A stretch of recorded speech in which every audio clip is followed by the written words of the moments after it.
Tangent. Go ahead. I'm pretty sure that was Lambert from Splinter Cell. Also, was in the intro to Human Revolution as that one guy who's like a colonel.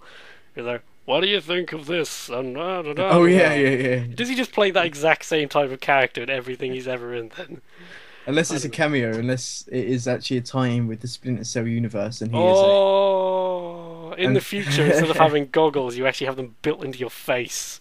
augmented.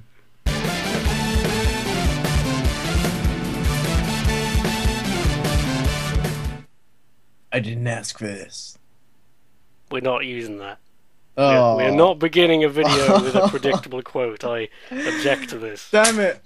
What a shame. But hello, everybody. Apparently, that's as good as intro as we're likely to get. So, Huzzah! Okay, Deus Ex and shit. Woo. I look forward to another 7 hours of staring at your hideous mug, Dean. And welcome, Dean, by the way. And welcome me, because I love to think of you as the sidekick, but I appreciate that may not be flattering. Uh, by all my means, camera just got angry at you just then. I'm not sure if you the saw camera's that, like, "Ugh! but Insult yeah, me, will you?" I don't really care what you see me as, for I am a human being. Well, I find my augmented vision is making it very hard to see your face, I will say. So how about I just put that over there and use my boring regular eyes for a bit? Yes, Deus Ex and shit. We will be talking about Deus Ex being the original whatever year it was game by some dude and some other people. And then there was Human Revolution, whose name is very hard to abbreviate, I've found. You can't just call it. I ended up just saying like Human Revolution. It's just the other one, Deus Ex, Hurrah! and the other one, Just the one. say, just Yes. say Deus Ex Free. Mm. Oh, numbers. I don't like numbers. Numbers scare me. I can't do algebra. We're And going to of be course, talking about these games, what we like, don't we? Aren't we? Yes. We and of like these games, whatever they're called. and of course, we'll talk about how brilliant Invisible War is. Which I have played exactly 1 hour of, A and so testament, a I testament to game making I have and first-person shooters. I have no worthwhile opinion on Invisible War because I had one horrible first impression, got angry at life, and turned it off. And one day I'll get back to it, but for now I have only played Deus Ex and the one where everything is orange. So we will not talk about the one which is not those. And there will be spoilers in this video. Yeah. So we will try to warn you if there's something massive on the way, but I think just go play the damn games and then you can come back and listen to us ramble in peace without fear of test spoilers. So I don't know, do you want to give some sort of background as to your experience with Deus Exy business there, Dean? Well, um, what happened was like I saw the game and I was like, yeah, that looks good. Nah, it was a game that I'd missed completely for several years. I Oh think yes. it's because I was too young when it first got released. I was obviously like 7, so yeah, I totally didn't get to play it until I was about 14, 15 maybe, Mhm. when I managed to get a disc copy from a wonderful shop that we have here in the UK called Kex. It's actually called CEX, but I thought that was a funny joke. But I like to call it evidently the not. innuendo shop. The innuendo shop. Yeah. So yeah, I managed to get a disc copy, which I don't have anymore, sadly. But yeah, scarred for life that I lost it, and I'm I regretting was not bringing my disc copy into the room now, but go on. oh, I was blown away because it is an incredible game, and obviously when I was 14, I didn't play it entirely how it's meant to be played. But the fact is that you could play it not as entirely as it's meant to be played, and literally just run around blowing things up with Gep guns. Which is an entirely valid approach, if Exactly, I'm not it mistaken. is. It is, but you know, most games would force you to be like, no, you need to stealth now. No, now you are FPS man, and so on. Uh, How about you? well, I'm not one to ramble, but this is a topic of which I have been known to go on and on.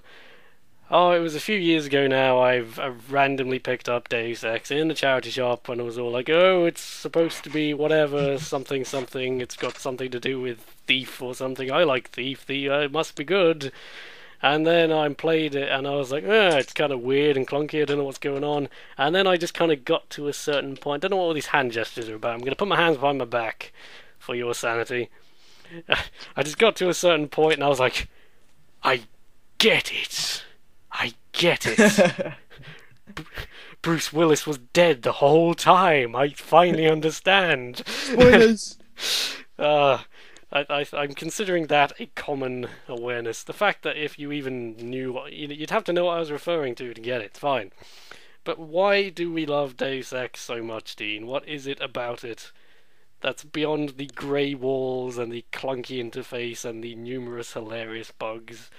What is it? The charm, the sense of love that has gone into making the game is something that it really does come across. I mean, obviously, we can talk probably later. We'll come on to the fact that Shifter and Biomod make it not a broken mess. That's getting details nonsense. Yeah, but even though the game in vanilla mode is a bit of a broken mess in some areas, you can just feel how amazingly well crafted it is, and the effort and time and more thought than money actually went into making it. More Probably. thought than money. More thought than money More is what I'd bark say. than bite. Yeah, but it's just it really does come across as something that the devs really put their hearts into as game makers, which is something hate to say it, but you don't see as much nowadays, especially yes. outside of indie development. I mean, in AAA games. Got my hand up, sir. Yeah, go ahead. Go ahead, son. Speak your mind. Yes, I was just thinking the other day. I remember Yahtzee saying once that he thought the PS2 kind of time period of gaming happening was when the industry got to a point when games could have a significant budget and quite a few people working on them, but they hadn't kind of got to that event horizon where you have so much money that you're not allowed any wiggle room with what you're doing creatively, and also there aren't just so many people that it's hard to keep a single vision coherent, you know? Yeah. And I think Deus Ex kind of came from that time when you could have a significant budget to actually accomplish something, but there are just so many cooks that the broth ends up tasting like milkshake, you know? That was an attempt at a metaphor or something. It was something, I'll give it that. Yeah. It was definitely something. Kieran, Yeah. 2013. It's a review quote. Comedy. Well, yes, I agree with that. I mean, some of the games that I had on PS2 were incredible, but I just don't think that there are not many games that have stuck with me as much as the first Deus Ex in terms of story, gameplay, mechanics, general, how I can approach anything how I want. And even though it looks fucking awful, and it did when it came out, the graphics were not great, I still think that it deserves a round of applause for that. Go ahead, Mr. Handman. I sense this is going to get annoying, but yeah, what you were just saying. Holy crap, have I forgotten? No, I remembered. I remembered. Professional. There is a precious handful of games that I describe as having soul. Soul is what they have. And Careful off the now. top of my head, I can't think of another one right now. But I definitely consider Deus Ex as having soul. It just feels like it has human spirit weaved into it like some sort of cybernetic chainmail augmentation. That was an attempt at a topical sort of joke there. I don't know. I've been looking into Cyberpunk 2020 as a thing that is far too much to buy on Amazon as well. So maybe that's to do with D&D. Yeah, I was Yay. literally just about to say that's to do with D&D. I have my own dice. Anyway, they're orange. That's how I roll. They're orange. Everything looks orange when I put these on, though. Get the glasses away. Get rid of them. Please. rescue us from me derailing the conversation for 2 seconds. What should we try and say? We've kind of given it a general overview, but we haven't Albuquerque. mentioned Human Revolution much. No. The orange No. one. The orange one. Okay, it's generally widely agreed that The orange one. Oh. Yes. Or even better, Oh no. it looks like they coloured the whole game in with this pen. 0 laughs were given. The phrase trying too hard springs to mind. How about, preamble aside, how about we talk about games and shit? That seems like a plan. I don't know about you. Yeah. Human Revolution, widely regarded as the actual worthy successor to the original Deus Ex, as opposed to Invisible War, which we don't talk about. No. But No. Human Revolution, it kind of has that whole... I always think of it as like comparing Skyrim to Oblivion and crap, in that it has some definite mechanical progression, but at the same time there's stuff that's taken out which feels like it's almost missing the point. And I've been playing Skyrim a bit more, and I think the comparison isn't very valid beyond very loose points. But that's a tangent. And we talked enough about Skyrim in the previous 2-hour-long video. Yeah. So let's try and keep this. I don't know. I'm very bad at just picking somewhere to start from. Well, let me interject with an idea. So, what Human Revolution seemed to do was wants to be the original, but new. It wanted to keep that kind of soul and attitude that the first game had, where you've still got the option to pretty much approach a level every way you want, and you have multiple ways to dispatch guards or just to sneak past them and ignore them, and the storyline is still fairly flexible depending on what you do and your actions as you progress. And of course the conversations are still there from the first game. Oh, conversations are so good. So good. Most of them.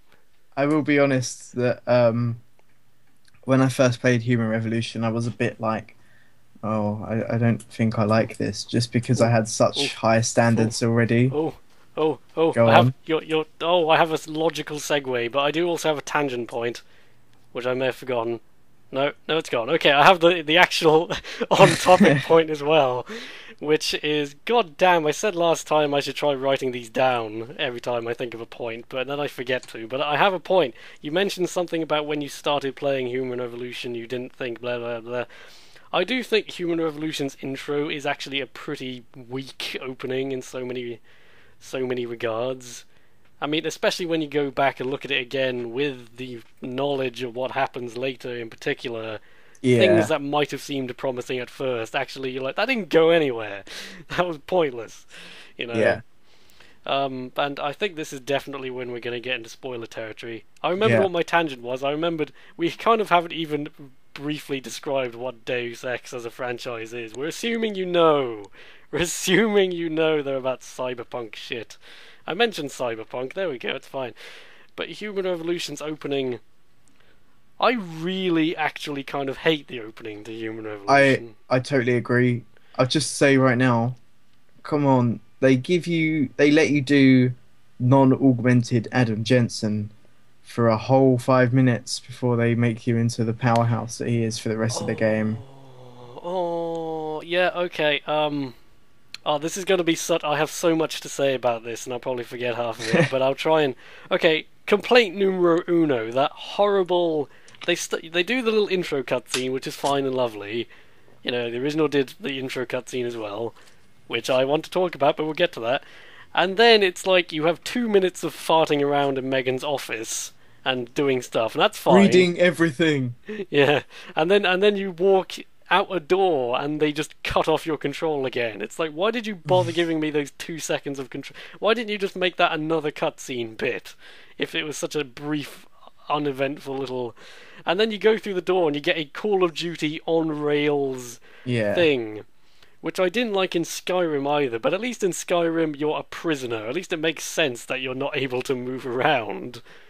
Yeah. I still would have liked if in Skyrim you had the option to try to run away and just inevitably get killed, but that would have been fun at least to have that reinforced.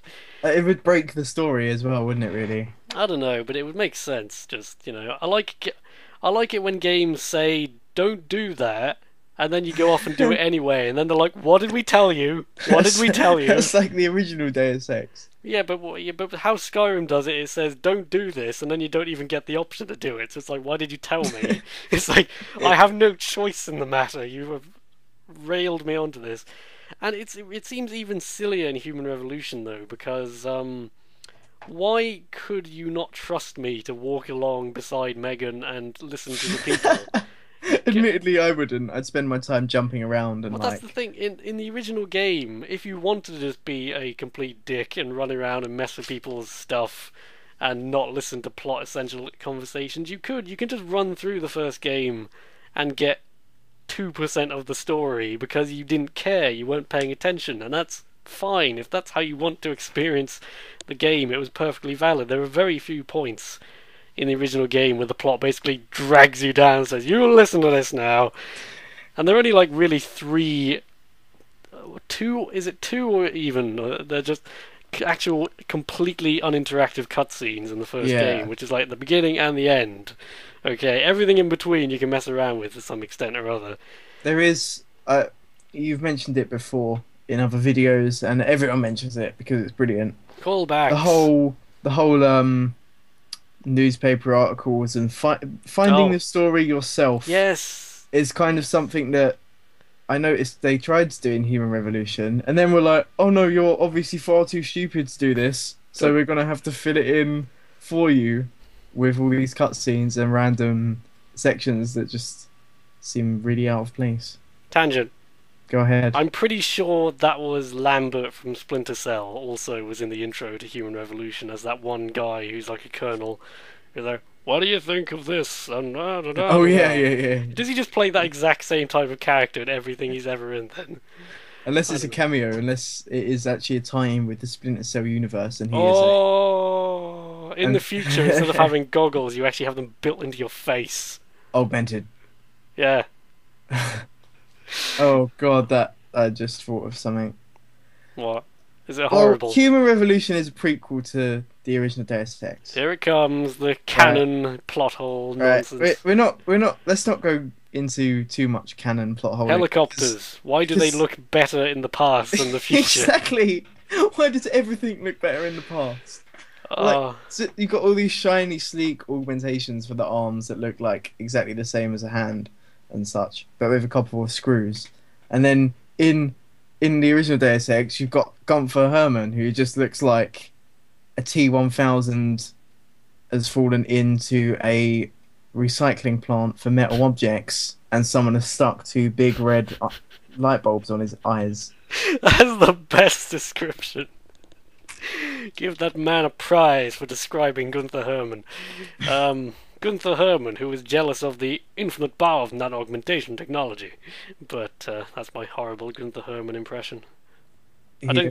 I don't think anyone can do Gunther Herman and his amazing, terrible voice justice. No, not even someone who's good at doing German accents. If you've seen my Wolfenstein video, you know I'm not good at fake German. So don't do it. Don't do To, it. to the point where it's considered racist. Remember when we were talking about Deus Ex at some point? Oh, I do. Those were the days. Blissful, ignorant days, and we have no idea of the looming tangents ahead of us.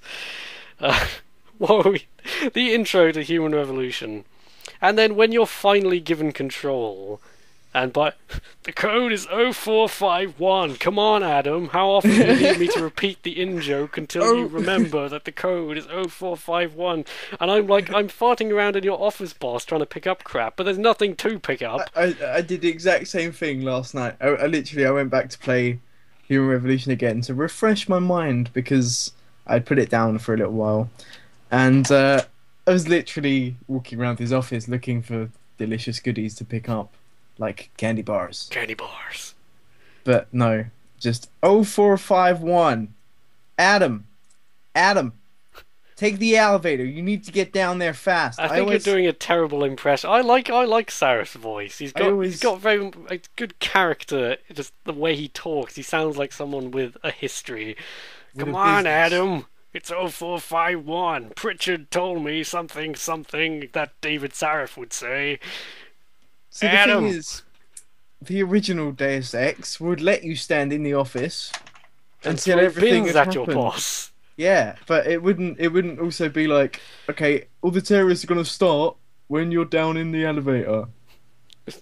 It's like won't wait. They're not gonna wait for you, like in real life, are they? I am skipping ahead slightly in the whole. We will get back to the intro and how much I hate bits of it. But I did like after Adam goes through his whole "oh no, I'm a robot" thing. I like how the game outright punishes you for just walking around the Sarif offices for half an hour. And Dave was like, "Come on, people are in danger." And then he's like, "What the fuck are you doing? Now people have been killed because of you." Yeah, but I guess I would have just liked to have seen that more in the game. I mean, even the first, the first game did that too, though, where are you distracted? I'm distracted. Sorry, I can't talk. Internet podcasts before hoes, bro. You called my mum a hoe. Smack you up. I suggested it. Strongly. Anyway. There's a difference. Anyway. Let's get back to the intro. When you finally are unleashed into the blowing up offices and get some glorious glimpses of the upcoming disappointing boss fights, by the way. I don't even think we need to talk about that. Enough has been said. Incoming plug, there was a wonderful video on this exact topic by Errant Signal, who's talked a lot about Deus Ex, and he really does go into some excellent description as to just why the boss battles in Revolution just fail on every single possible level. I'm really interested to see how they try and fix them in the supposedly improved Wii U version, but they're already kind of integrated into the game, so how do you just scoop them out entirely? Anyway, but you're going through this whole business, and the game does not explain to you yet how the stealth works, so I actually assumed there was no way to sneak through the intro the first time.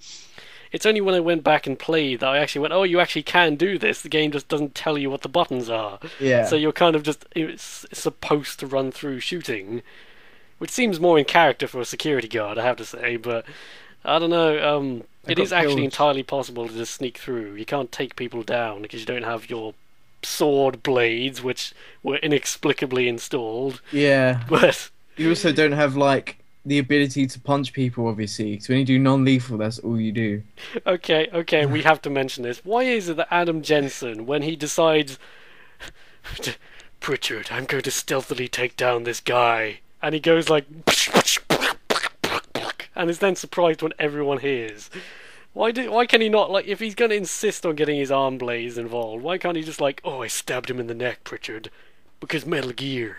Metal Gear. I couldn't decide if I was Adam Jensen or Solid Snake there. Go play Snake Eater, it is by far the best Metal Gear. But it's relevant, it's stealth and shit. It's relevant, it's got stealth and blades of some kind. And Metal Gear. And why would anyone put flat, non-pointy blades Well, they seem to be pointy in the way he just stabs them. It's the future. Points don't have to make sense.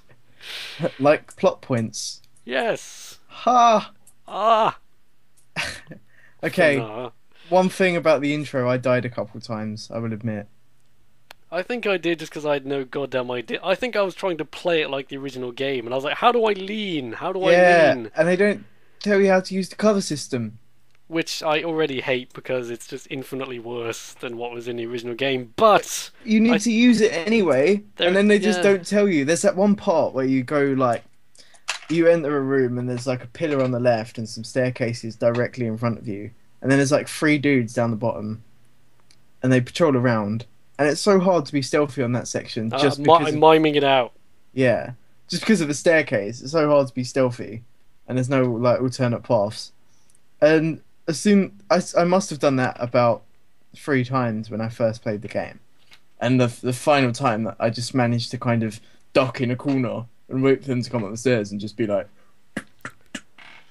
pew pew, and so on with my crap combat rifle. I'm sensing a logical segue, but I want to complain about one more big thing about the intro. I think they could have had a really good moment when Adam... Oh, this is another thing, but when Adam, like, the guy comes around the corner and, like, just freaking belts him in the face and, like, sends him through a wall, that would have been a really great gameplay moment to happen, is that your perspective is just, like, a fist and you go backwards through a wall. But they integrated it so horribly. It's like you're just walking down a corridor, there's a second of loading, and then you're in a really awkwardly... Why do the cutscenes look infinitely worse than the in-game engine? I know. Even on the console version, like I play, I don't know why they thought it was a good idea to do those cutscenes like they did. Never mind that I already hate that there are cutscenes at all, because Adam acts like an idiot in the cutscenes, and you have no control over him. So you get sent on entire plot tangents just because he did something stupid in a cutscene that you never would have done yourself.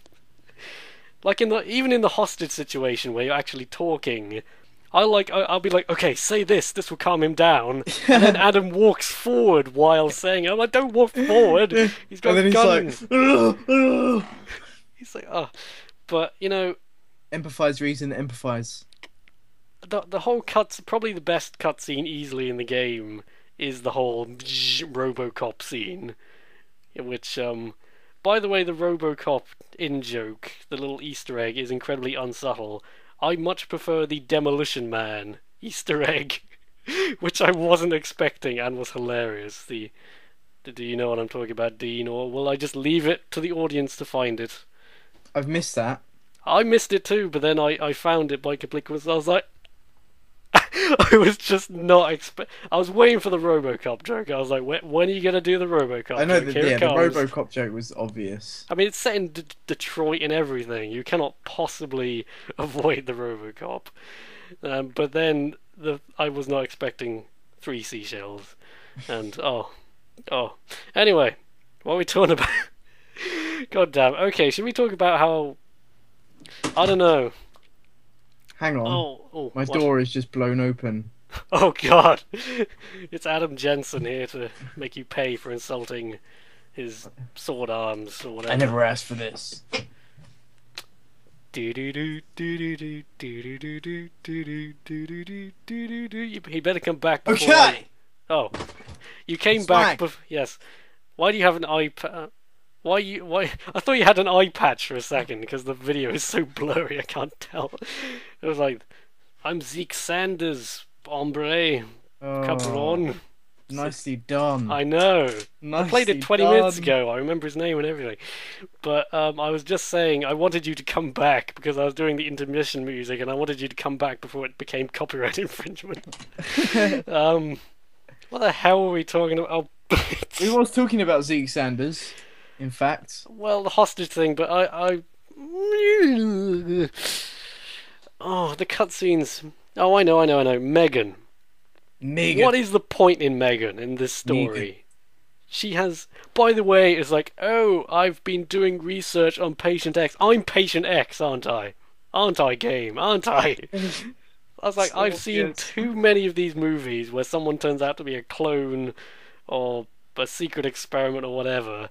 And any time the phrase Patient X is involved, it's you. It's the protagonist. Every time.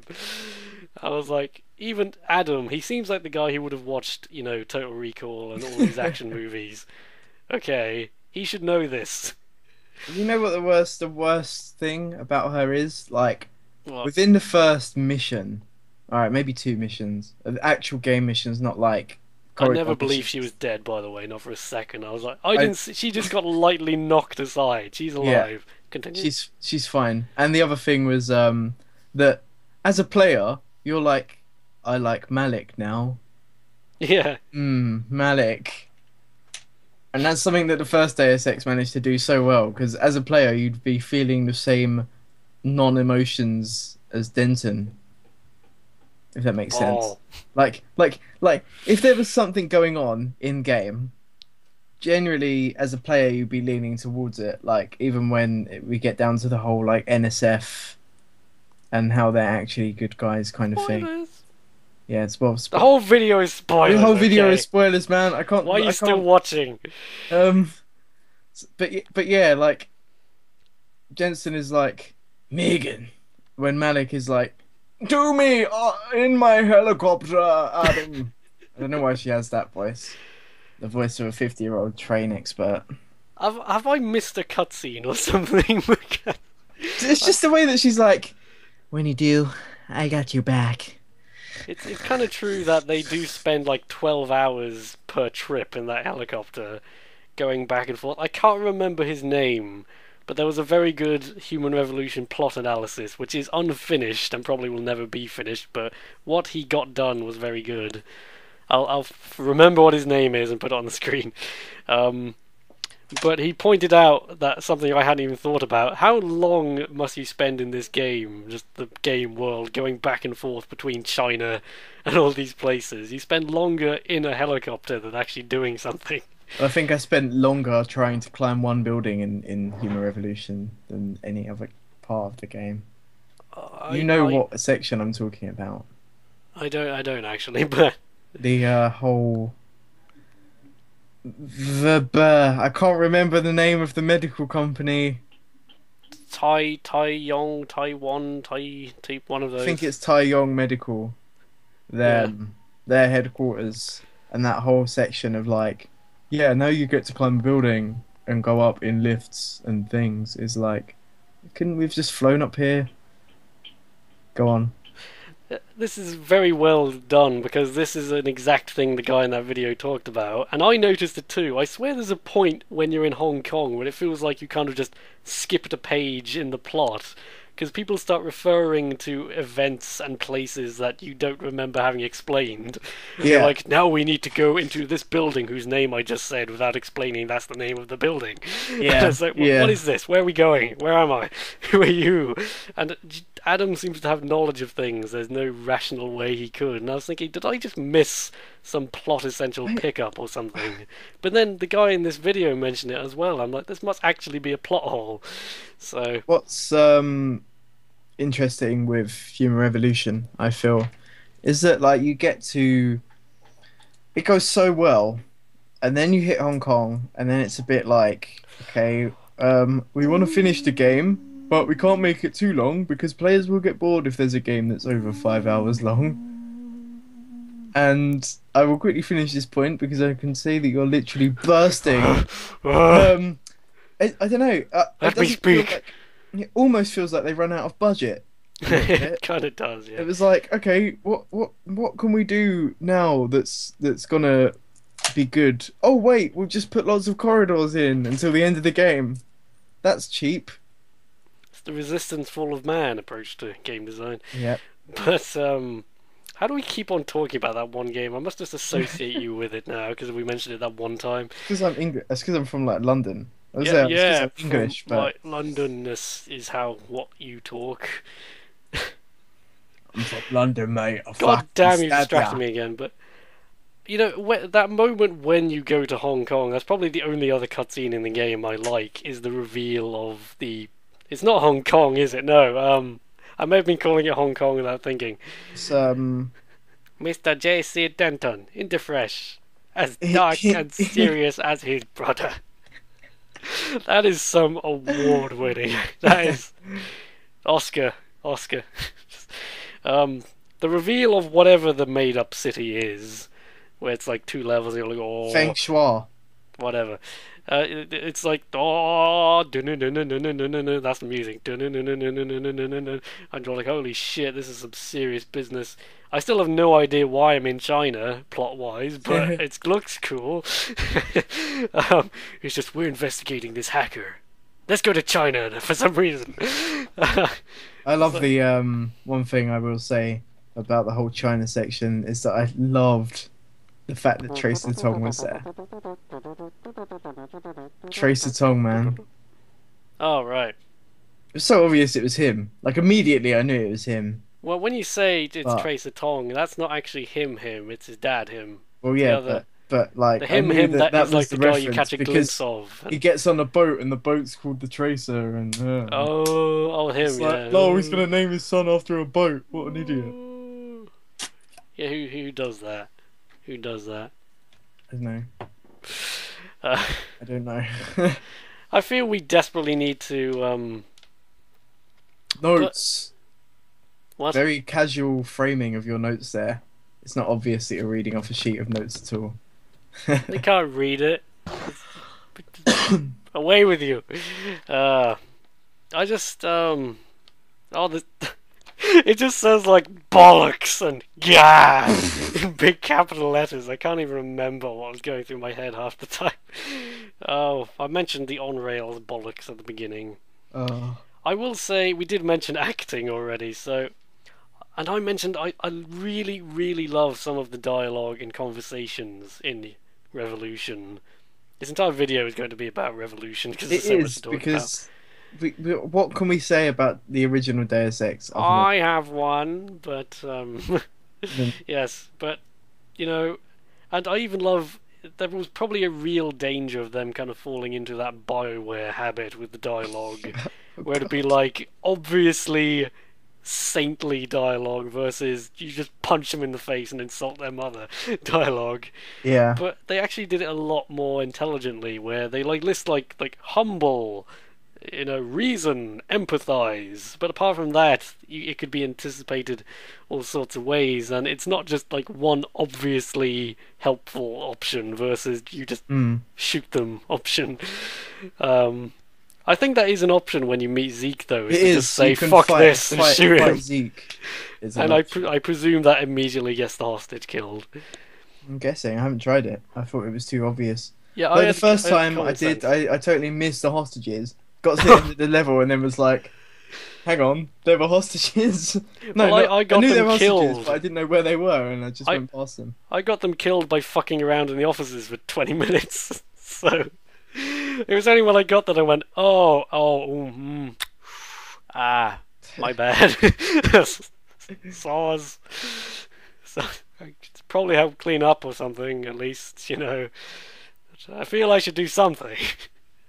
Anyway, Oh, that's another quick thing. There's one thing that Human Revolution did that was so good that the first game did that was also brilliant. How afterwards the police are like, "Nice job, asshole. It's kind of true. They just come in and say, we're nice doing our jobs for us there, dick. And then the other guys, and then like some of them are actually like, "Oh, really well done with the hostage situation and stuff. Pat on the back for you." And Yeah, obviously in yeah. the first game, depending on how you handle the delicious Statue of Liberty scene, that's how the UNATCO guys will react. I Which just reminds had- me, yeah. UNATCO music at the start. I like. Oh, let's talk about soundtracks then. Come on, bring it on. Yeah, Let the soundtracks. fanboy music hate begin. I liked Human Revolution's music a lot. It was clearly, a different style, but it worked and all that. And I like, I'll let them get away with the UNATCO homage at the start, even if I was very angry at having to be locked walking towards this lady rather than like organically saying, I might talk to this lady now, I would like to see who she is. It's like, no, you're talking to her now. Just listen to the music, damn it. Yeah. But then you walk past radios and you can hear VersaLife playing and stuff, and I'm like, it's cool the first time you hear it, but then you go, how does that make any sense? Yeah. For a game that takes its plot so seriously, you'd think they'd think of that part. And of course, there's Alex Jones on the radio. Is it actually him or some It's dude? not actually him, but it's an obvious reference to him because Yeah. what other Southern American shouts about conspiracies? Like, Let's have I suppose the irony here is that he's actually like completely right for once, Yeah. It's like, but Anyway, yes, soundtracks. Oh god, you can obviously hear that Human Revolution had a bigger soundtrack budget. oh yeah. Obviously, from a person who's into music's perspective, the fact that they've got like real orchestral strings and stuff on it is a step up from like, let's just use every synthesizer that we can from the 90s Yeah, and make an entire soundtrack out of it. I like how there is this kind of blend of orchestral and like spacey soundingness that I like. Is it Michael McMahon Kakan or what's his name? I don't know. McFlurry. Michael McFlurry did an excellent job on the music. How did you instantly think of that? Are you just sitting there going like, Thinking of McDonald's, I'm obviously. hungry, damn it. I mentioned milkshakes earlier too. What's going on? What's happening? Um, moving away from the scary topic quite quickly. I will say it's kind of like with the whole Skyrim soundtrack, but there aren't many memorable melodic tracks as such, but there's just a Mm, lot of good ambient stuff that fits the mood well. Which, yeah, like, on paper, I can remember a lot more tracks from Oblivion, say, a lot more clearly than Skyrim, but that's kind of because in Skyrim I feel it was deliberately made to be more in the background, a lot of it. I mean, yeah, apart from, like, when you go into a tavern and they have the awesome tavern music, but I feel they were doing something similar a lot of the time with Human Revolution. But then the tracks I can remember are stuff like the boss fight music, which deserved a much better boss fight. It's like I always say that John Williams was wasted on the prequels. You have like this really pretty, moving sounding romance theme, and then what's actually going on screen is I hate sand. It gets everywhere, and we're in love now, honest. yeah. I totally agree. The thing about the original Deus Ex soundtrack is, I think the technical limitations kind of forced them into a creative spree, as it were, in the fact Like, that like yes, all of the levels are like, how can we put across this mood for what the level is without being too subtle? Because obviously Hong Kong is like, and it does get a bit much, the Hong Kong music, doesn't it's it? It's like like obviously. you're having a serious conversation. And I know, but it sounds like it's Oriental, that style of music, and it works yeah, and well. I love that it's such a perfect blend of you're in China now and the same kind of synthy style it had before. Yeah, Oh, it's got such a track, but and I mean, and you could say that about like all of the tracks in it, really, because I mean, obviously, the first time you hear UNATCO theme, it's like. oh, the goosebumps. In fact, the only track in the original Deus Ex that I can really put as being a background tune, perhaps, is Vandenberg. Liberty Island. Mm. I say Liberty Island as well. Yeah, and But maybe actually the mansion. The mansion had a soundtrack that was a bit like I that. don't know that. You mean the Chateau? Yeah, I think that's a very memorable tune, though.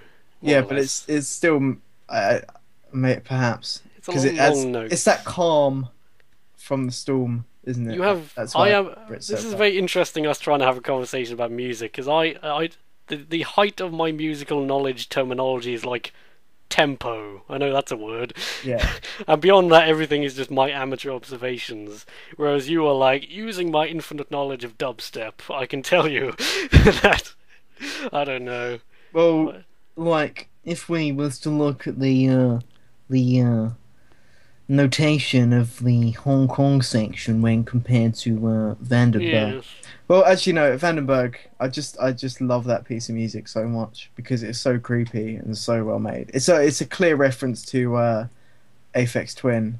There's a Oh. track called Tree and Grass, and if you play them together, they sound exactly like Vandenberg. Is this like Doom, where every single piece of music from Doom is just blatantly ripping off Metallica or someone else? I Not think even it's more of a subtly. reference though, because I mean It's an Aphex homage, actually. homage Mm. reference. Yeah, well, because Aphex Twin kind of was one of the first and earliest proper ambient like producers that While you actually talk went. about Aphex Twin, I'm just going to be looking at my notes. Yeah, that's fine. So then Vandenberg was like, cool, we like that sound, and it fits our the creepiness and somewhat scary overall feel of Vandenberg. I have a related tangent. Go on. Okay. I love the amnesia music, you see, even Yes. though hardly any of the tracks really have much of a memorable tune to them. But then one day I made the mistake of putting some amnesia music in Oblivion in order to have some different dungeon music, right? And you know what that did? First of all, it was a bit excessively creepy for Oblivion. But the worst thing what happened was I heard the music so often now that whenever I like try and do an amnesia thing, I recognise the music and go, no, no, I recognise it. Because usually it's so like in the background and ambient, and it's just a mood. You don't Yeah. even notice the tune to it. But then I heard it so often in Oblivion doing dungeons that then I could recognise. I was like, no, I've ruined amnesia for myself. It was such a horrible. He's under the floorboards kind of twist in the tale. But Well, that's one thing that Human Revolution was missing, in my opinion. A creepy section. It could have they, been done. I feel they were trying to do that near the end, where everyone turns into weird zombies. It just I think wasn't they were there, though, was trying. it? It wasn't there. No, It was it was just just like, ah, there's rats everywhere. Oh, yeah. ah, And the other thing was, cobras. Ah. I was expecting it to be creepy. Like the setup to it was like, oh, you enter this building and like everything outside is totally dead, and you're a bit like, okay, and it lets you walk through it totally silent, and there's no enemies until you hit a certain Yeah. point. And then it's like, instead of playing on the insanity that they could have done and just had maybe like 3 or 4 guys like talking to themselves and being in dark corners, they've When you suddenly finish put like this, a yeah. billion people that are just like, "Oh!" and it's like, oh, I'm okay. Cookie, Exactly. crazy zombie. Like, and it's like, did I ever tell you the definition of insanity? That damn trailer. Oh, Go ahead. I've been wanting to try Far Cry 3 for a while, but I just hated the second one so much. It just on every level, I think Far Cry 2 failed at what it was trying to do. I liked what it was trying to do, tangent, but it utterly failed. Malaria. What was your malaria? That's what we need to say. Just What was your other malaria. point though? When we was What? talking about creepiness, you had a point, and then I said Far Cry, and you got sidetracked. Oh, God damn. I was what- talking about how they could have made it so much more creepy by just having 1 or 2 people being crazy in dark corners, rather than a billion zombie men that are like. I think it was before that. I'm going to play this back and go, damn it, I know what I was going to say, but The fact that you can just stack boxes to stop zombies as well. That that wasn't it. Oh, what was it? I'm not sure it was actually. It might have been another but related tangent, as opposed to directly to do with Deus Ex. But I will say that whole sequence. They established, what is it, Pangea or something? They established this thing is going on from near the start. Yeah. And I kind of liked. I see what they were trying to do with Hugh Darrow, where you kind of catch a glimpse of him once or twice, but he's in the background a lot of the time. But then you kind of get to the third act, and suddenly it's treating him as if he's a character to be paying attention to. I'm still like, I Yeah. don't really know anything about him. I listened to the nice lady tell me about him in the Sarif office, but I still don't really know anything. Yeah. And then he just kind of becomes. Oh, I actually cocked up at this point in the game. The big speech with Darrow at the end. I cocked up the choice of conversation, so I didn't get to hear half of what he said. And I feel like that's probably my fault now that I don't know anything about him. But I love that the game felt like it was building up to this big confrontation with Dario, where you get to talk to him and get some answers. And I'm just like, no, you said the wrong thing to me. Now I'm just gonna pout instead of talking to you. I'm like, please talk to me. No, no. Or just cap him in the head. You reasoned with me when you should have empathized. This reminds me. Weapons. No melee weapons. Why? Exactly. And 10mm pistol with armor piercing and a silencer. Why? Why are you so overpowered? You can kill anyone in one shot. I never Maybe liked 2 for in the heavy guys. what is it? I never liked in Hitman Blood Money. This has always reminded me. You can upgrade your pistol to the point where it just does everything you could ever want it to, and it'll still leave evidence. But if no one's alive to see you, then it won't matter. And I have a similar problem in Human Revolution, where the pistol is just so easy to make uber powered. Yeah. I'm They banning did- myself this time from using the pistol. Yeah, yeah. I wanted to do a playthrough of the original game where you don't use the medbots, because there are so many times when you find a medbot, you know now that you can go and get your legs blown off and then run back and heal yourself for no penalty. Might be too tough though. What about like one use? Maybe. Never, Never. never. Never. I'd just forget if I'd used it or not. Do it without medbots in 45 minutes. That's the challenge. Oh, I know what you're referring to. That was freakish, that video. There's a bit where he like jumps out a window, throws a grenade on the ground, and it like cushions his fall, and he just keeps running along the road. I'm like, how many times did you get to that point in the playthrough and cock up and die and have to start all over again? That was scary. Whoever did that. Holy crap. Okay, we seem to have completely derailed on the whole intro and everything, so can I just say, I'm sure I've mentioned this before, but in Revolution, I really hate how you constantly need to switch to third person, and the entire Ugh. game is based around this. And I was just trying to think, in Deus Ex I never felt the need to do that, because first of all you can lean, and I understand. I remembered also, Deus Ex, they ported that to the PS2, didn't they? Yeah, they did. You had to still be able to lean somehow, surely. They, they must have had a button, but I can't think of what it would be. I don't know how they did that. I want to know. I want to Because, play that. I mean, like, I don't know why, but at some point in the last 6 years, leaning just went, oh no, sorry, we're not going to do it anymore. And now it's like a rule that no one ever leans anymore. Well, I have to say I can't really think of many games where you could lean, but A lot of old FPSs you could. Thief is the big thing. Now you've said it, no, I can't think of any, but I was playing one the other day where I could lean. I always remember in Dark Watch. If you ever played Dark Watch, the Never. cowboy vampire game, it's awesome. Well, it's good. It's kind of yeah, but Dark Watch, for some reason there's a lean function and it has no purpose at all. And it's like someone in the office just said you should be able to lean, and I'm like, okay, what do we do with this? Yeah, but you can do it. And it was just like we had two buttons for you on the controller, do something. That may have been a tangent. Metal Gear you Tangent. could lean.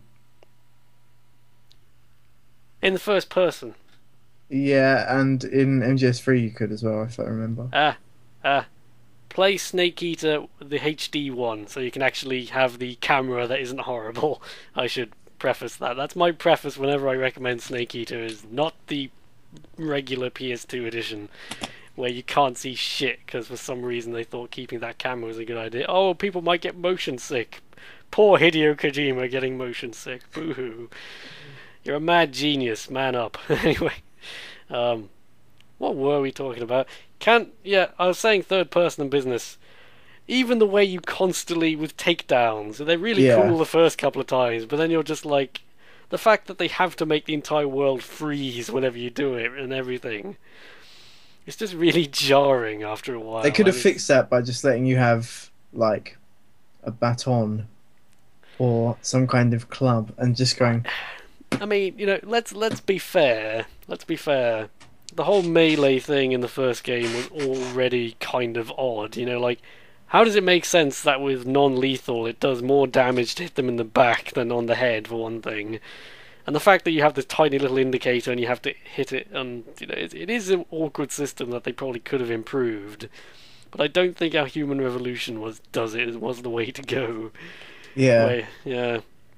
I mean, it's just, I think it's a case of it feels like they wanted to add melee weapons, but then the fact that they've got, like, we have blades on our arms, so why would we ever need them? But then realistically, it would have been nice to have been able to, like, punch a guy in the face as he was walking around a corner, instead of going, I'm gonna jump out of my cover completely, break his arm, punch him in the face, and then throw him over my knee, and then drag him back. And then be surprised when someone hears this. Exactly. I like the one where he's like, "Excuse me," just that's actually one of the quieter looking ones too. Yeah, that one. But Yeah. what is it? For some reason, I was reminded, if you play something like Resident Evil and Deadly Premonition and all these sorts of games, they're trying to have an atmosphere, and yet they keep all these really gamey sounding sound effects and concepts. Like every time you pick up, you'll be like, crunch, crunch, crunch, creepy atmosphere, and you'll pick up something, goes, pudding, you picked up a herb. And it's just like every time you pick something up, it's just like blaring at you and breaking your immersion instantly. And that's kind of how it felt after a while with Human Revolution. and how that worked was just I'm gonna sneak up on someone. Dramatic angle. Oh, zoop. And then you kind of always get confused for a second where you are afterwards. Yeah. That happened even more in Skyrim because you moved around a lot. But You know, it's another thing that was a bit of talking of going into third person. The cover system, right? If you're covered behind something, like, and you're see an enemy is about to walk past you, say that you're here and he's like coming that way. When he gets here and you click out of cover to take him down, you seem to move forward like a good few inches, I and have then no they idea what you're immediately saying. see you. There were definitely, there's no in the whole stealth in Human Revolution as a whole just feels inferior, and I really wonder if this was one of the more obviously consoleized parts, because they couldn't really do a lean function that would work very conveniently on a controller, could they? So, because Yeah. when you say in Human Revolution, in the original game, it was always weird how guys took about 3 seconds to register that they'd seen you. It was like, there he is, Whereas in Human Revolution, it's like, there he is, it's much more logical, but somehow it feels far less reasonable because Then again, the other thing about the first game is like you could have a wall and you could be like, yeah, and that's what I'm and the saying. guards would just look at you like And it was kind of until you actually stepped out. Then it'd be like, huh, good. yeah. Yeah, but it was kind of comical, but at the same time, it just felt much more like the mechanics of it just felt a lot more natural to play once you got into it. Whereas in Human Revolution, the entire game, I never quite got. They can just see you so quickly. There is no way to sneak without using the cover. Basically, you would Yeah. just be massively handicapping yourself because there's no way to look around corners without using the cover system, really. Yeah. And the cover system is just it, and the stealth, there feels like there's so many more obviously laid out bits where you're supposed to be stealthy along this way. Mm. Whereas in the original game, I never felt, with a few exceptions, it always feels like you just have this big sandbox and you can come up with whatever crazy solutions you feel like. What was nice in it's a feature that you might not have seen on a console, but I only found it yesterday by chance. In Human Revolution, you can get seen whilst using computers. Yes, Cool idea. that is true. That's quite cool. I yeah. like that because obviously, if someone's just standing up using a computer and a guard sees them, in like the original, they totally ignore you. Like, hey, there's no one there. What would happen is they would see you, but they would just stand there until you were done, and then go, "There he is," and then all the shooting starts. But It's like if you're having a conversation with someone and a guard sees you, they just go, "Oh," and run up and stand there with a gun waiting. if you middle click on the PC version, you can look around. Yeah, you whilst can do that on using the the right computer. stick on the PS3. Didn't know that. Oh, On the PS3, yeah. Oh, I play Colony Wars on my PC with this. I Cool. play Need for Speed on my PC with my controller because racing games with a keyboard is fucking stupid and should be banned. I'm gonna put that away now. Yeah. Far away. Just stop giving me distractions. Yeah, What were we you can look around at guards, and I only found that out yesterday. There was just. I never felt this. I never had the same sense of like. In Thief, when you really get your head around the controls and the mechanics, I presume you've played Thief, I have Thief played 2 Thief. preferably. Yes.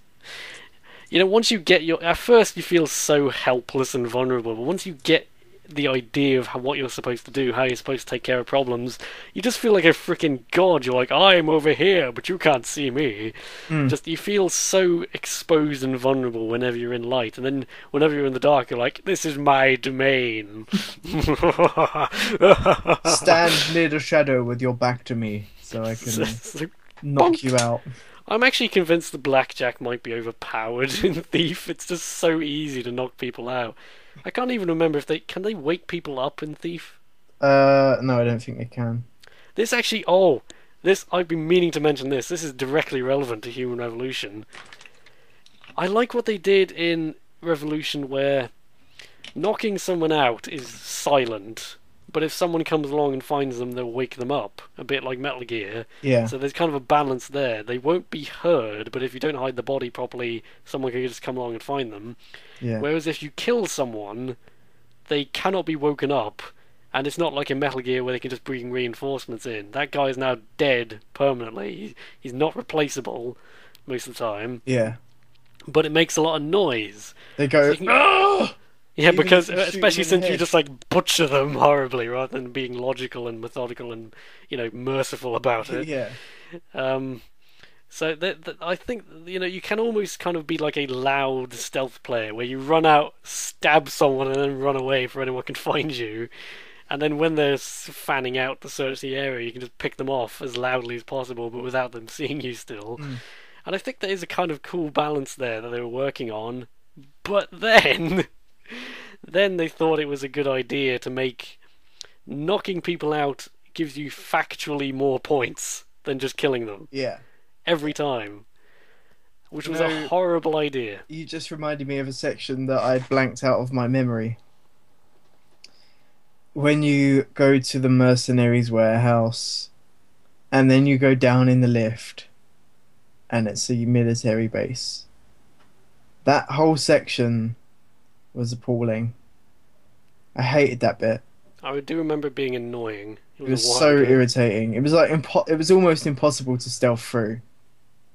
But then at the same time, there was giant robots that could instantly crush you into pulp.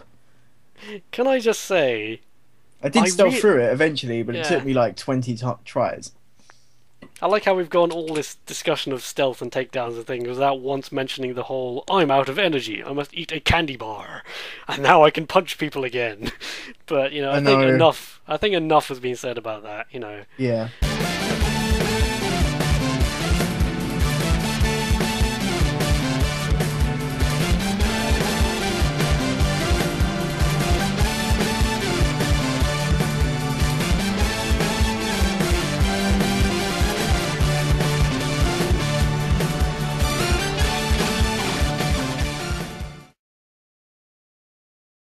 Those always freak me out in Morrowind. You just be going around the corner and then, Robo Spider, hello. I was like,